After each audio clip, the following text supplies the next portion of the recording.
Singer-songwriter J.J. Heller's music has topped charts. It's been used in TV shows, and she's a podcaster and a mother of two who has really found a niche writing lullabies for kids while ministering to moms. Her lullaby-inspired bedtime book, Hand to Hold, reassures kids of their parents' boundless love and God's faithful presence. So welcome, JJ, and thank you so much for taking some time to tell us more about the book. Of course. Good to be here.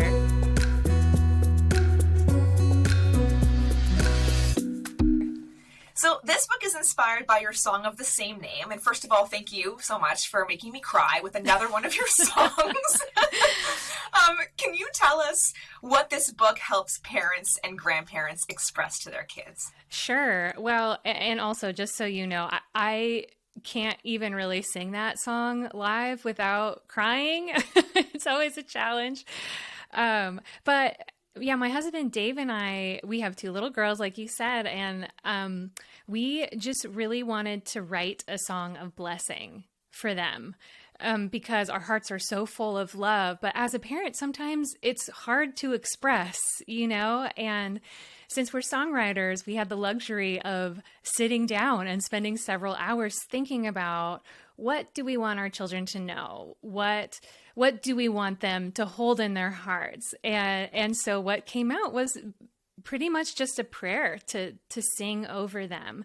And the chorus says, "May you never lose the wonder in your soul. May you always have a blanket for the cold. May the living light inside you be the compass as you go. May you always know you have my hand to hold." And even like saying those words makes me a little choked up, just because it's such a privilege to be a parent. And I know that as a parent, it is so hard to express how much we love our children and what we want for them. And so not only did we want to put all these thoughts into a song to express to our own children, but we also wanted to give it as a gift to other parents so that they could sing it over their children. And then a few years after we put the song out into the world, we were approached by a publisher and they said, "We think this song would be an amazing children's book. Would you be interested in pursuing that?" And I said, "Yes, please." That sounds amazing. And so now it's this beautiful illustrated book that parents could read to their children every night to assure them of how loved they are, that God is watching over them as they sleep, as a reminder to never lose that sense of childhood wonder. And it was just so much fun to work with the publisher, to work with the illustrator, and to watch these words come to life on the page.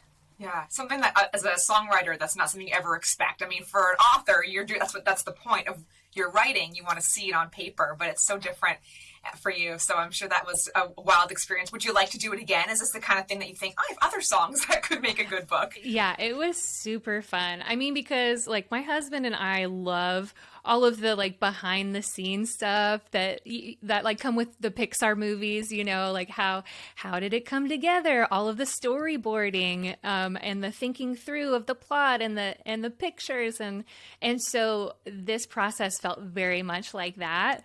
We got to meet with a team and like kind of map out what we wanted the storybook to look like. And it was super fun.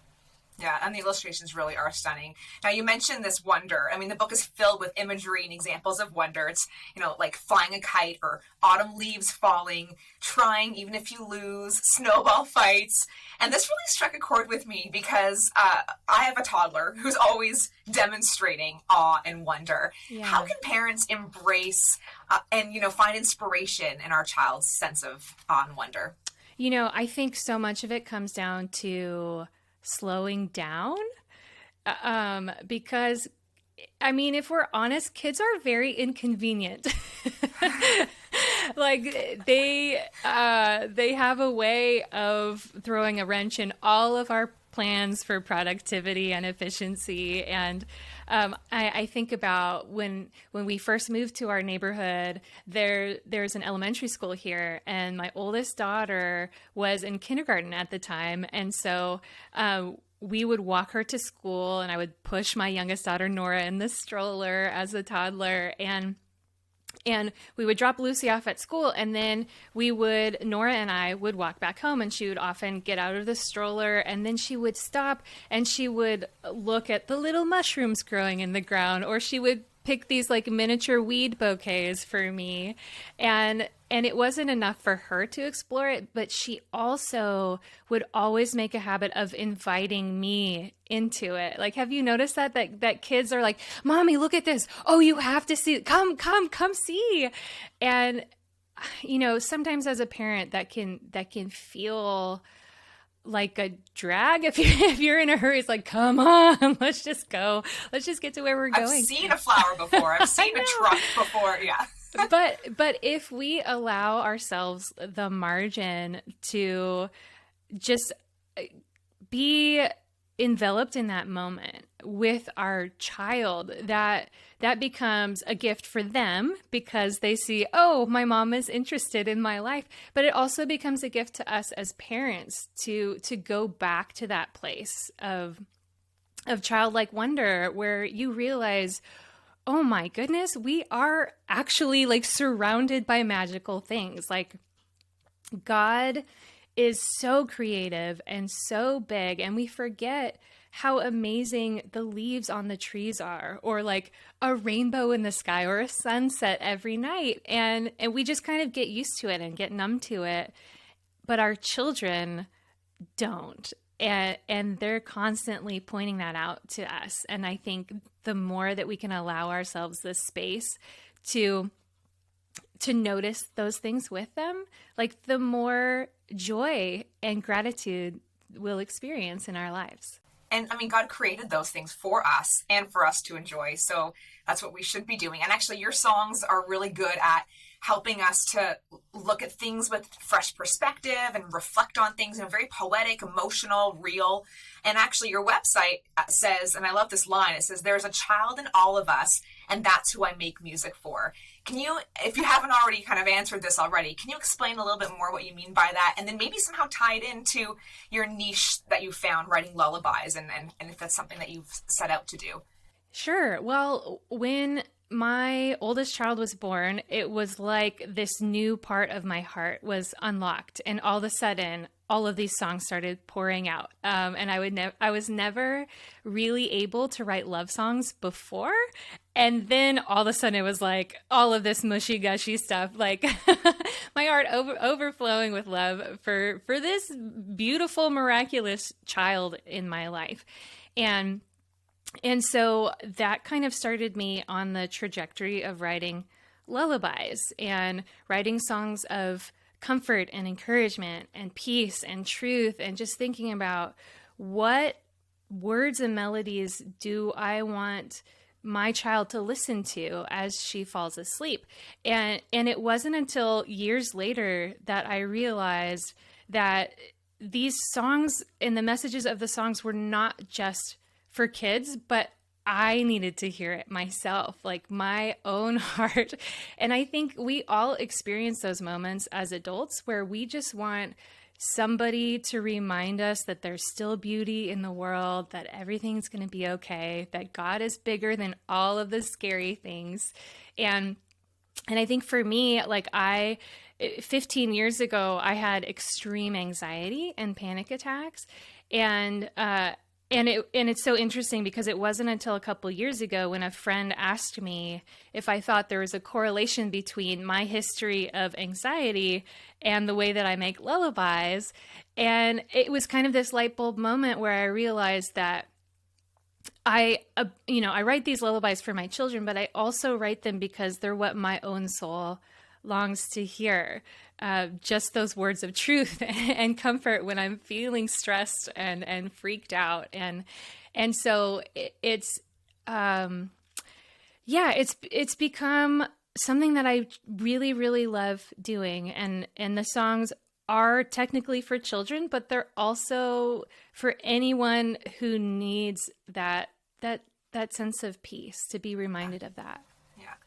Well, I mean, the book does that as well. The book, again, hand to hold, just reassures kids and parents reading it of God's faithful presence, that he's just there in all of that wonder, but also that, like the words say, that us as parents, we are there to always support our kids and to always hold their hand when they need us.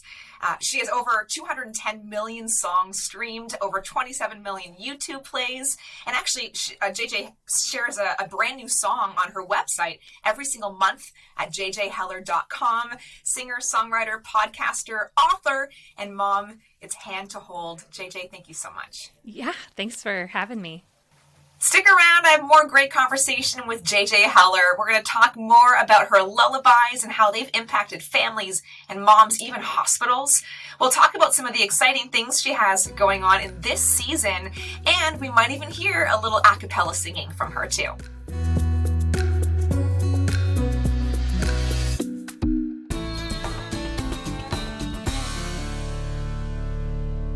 So just want to continue talking to you, JJ, just a little bit about your backstory. I mean, we already talked in your interview on Hand to Hold about your history with kind of discovering that lullabies really do feed and heal your soul, but also comfort children. So, how has this niche helped you connect with moms specifically? Well,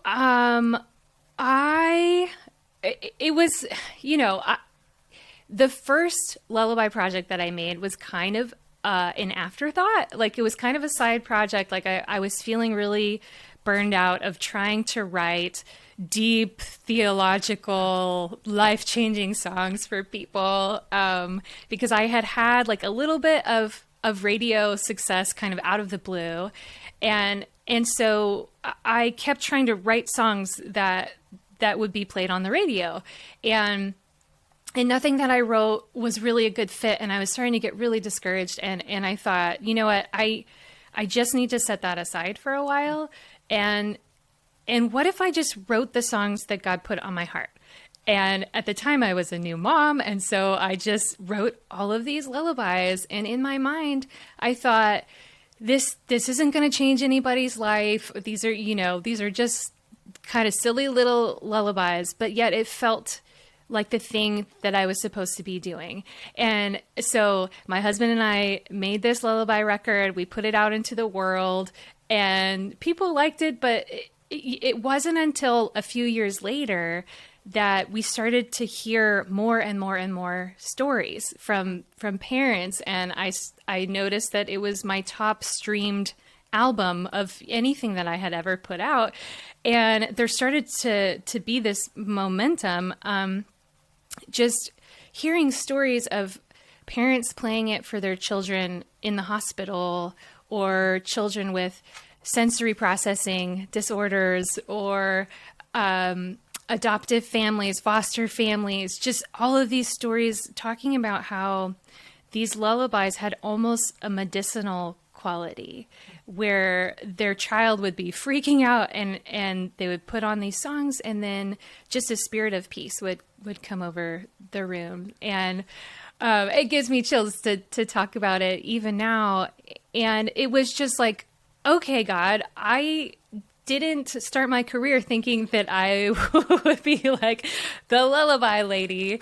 But it really feels like this is where God has me. And it's such a strange little niche. But it's also so incredibly rewarding. It's like in these quiet moments, in cars, in hospital rooms, in nurseries, and it just these simple little reminders that God is there and God is faithful. Well, you mentioned hospitals a few times. You actually donated 100,000 copies of the album I Dream of You to hospitals. I mean, what an amazing opportunity. I mean, I say experience, but like, that's obviously not something you ever thought would happen to your music. And I just love the way you kind of say it. it kind of unfolded, because I think a lot of artists might be listening and going, maybe I should just write what's on my heart. Right. I was like, had you known that was what you had to do in the first place, it probably would have changed. But maybe if you started off that way with the pressures and the anxiety we talked about earlier, like maybe it was all about God's timing. Maybe it wouldn't have had the same effect if you had started that way. Totally. Oh, yeah. And I think also to just, it's important to write what's on your heart, to be authentic in that way, but then to also be paying attention to the feedback, like what are people commenting on and what's really connecting with them. And just the fact that there were so many stories. I mean, I got this letter that still makes me cry every time I read it. It was this email from a man who said that he and his wife had 8 biological children, but then they had also started fostering babies. And because his wife was a registered nurse, they were placed with babies who had kind of more complicated medical needs. And at the time that he wrote this, he said that he and his wife had fostered 19 babies, many of whom came to them addicted to drugs. One of them had a seizure at 4 months, and all of these babies who have had, some of them like hardly any human touch at all.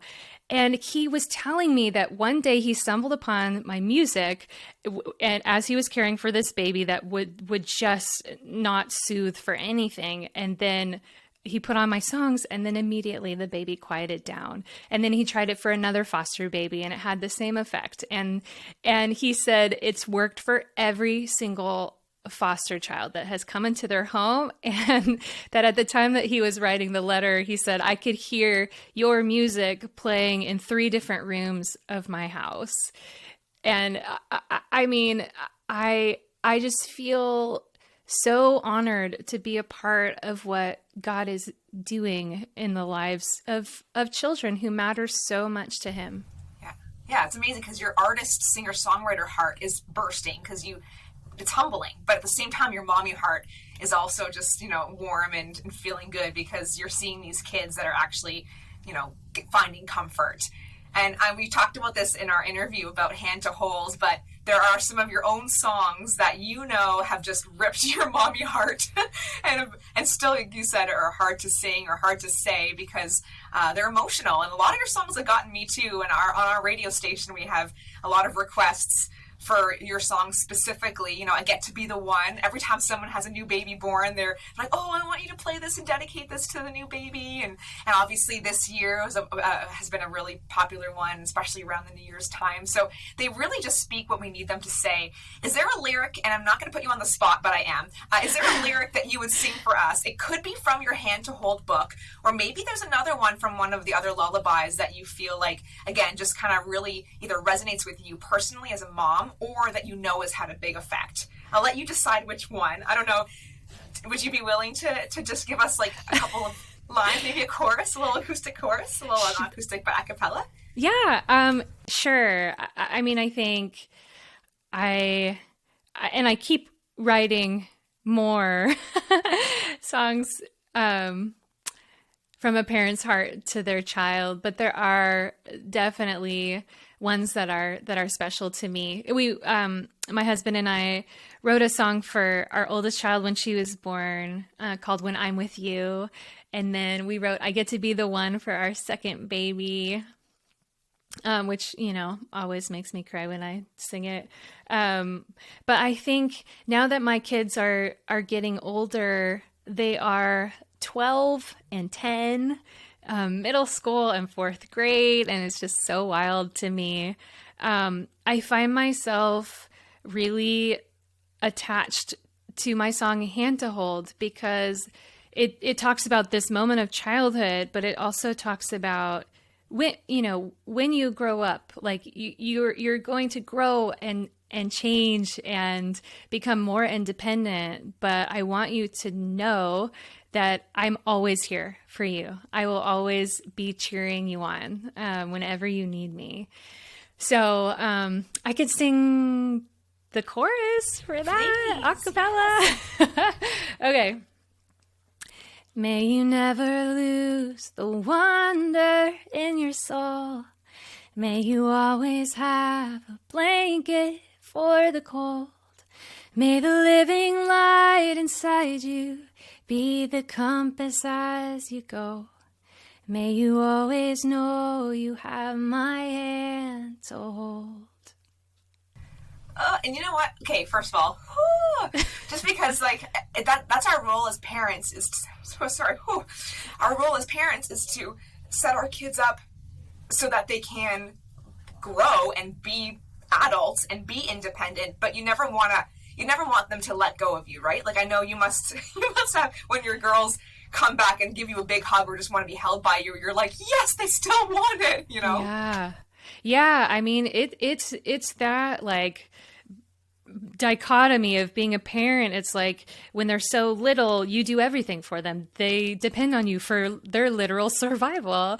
But then your job is also to equip them to not need you anymore. Like, you don't want them to be 30 years old and having you schedule their dental appointments, you know, like, and I have a friend, a counselor who says that, like, our job as parents is basically to work ourselves out of a job, to cheer them on as they spread their wings and learn how to fly. But then, you know, to always know that we are a safe place for them to land. Well, I just want to compliment you too on your voice, because I think you have found your niche. I know, I've always thought of you as a singer-songwriter, folk style, but because of these lullabies, it's almost like you found that perfect combination of where your heart is at, like you said, singing and writing what's in your life right now and what you need to hear, what your kids need to hear and other kids need to hear, but also it's that soothing, nice, light voice that you have. So just as we finish up, because I just want to ask quickly for you to kind of promote yourself a little bit. I want you to share some of the exciting things that have been happening, because I think while a lot of people were sitting around kind of waiting for the pandemic to end, maybe waiting for it all to be over so they can make their big comeback, it's actually been a very productive year and a bit for you. So tell us what you have going on. That's right. Well, I just released another lullaby album, I Dream of You, Volume 3, and then another lullaby album that's a remake of the original one. The original one's called I Dream of You. The remake of it is called I Dream of You, Volume 1, to kind of go along with Volume 1, Volume 2, and Volume 3. And the book, obviously, is very exciting. And then I release a new song on the first Friday of every month. You can stream it on your favorite platform. Just say, play the new song by J.J. Heller. And the miracle of technology will allow you to hear that. And then I just launched season 4 of my podcast called Instrumental, where we talk to people about the big moments in their lives that make them who they are today. And then I'm also working on a couple of projects as well that should come out next year that I'm super excited about. Awesome. I love, honestly, I was watching another interview with you where you were talking about how touring is not really the thing in your life right now, like some other artists are. And I actually really commend you for that, because look at all these things you're able to do that still have great impact without having to be away from home and on the road and have that kind of lifestyle. So just so appreciate you and how you are following really what God's designed you to do at this phase in your career and in your life and as a mom. So appreciate your time so much. Again, mom, author, podcaster, singer-songwriter, it's JJ Heller. JJ, thank you. Thank you. This was so fun.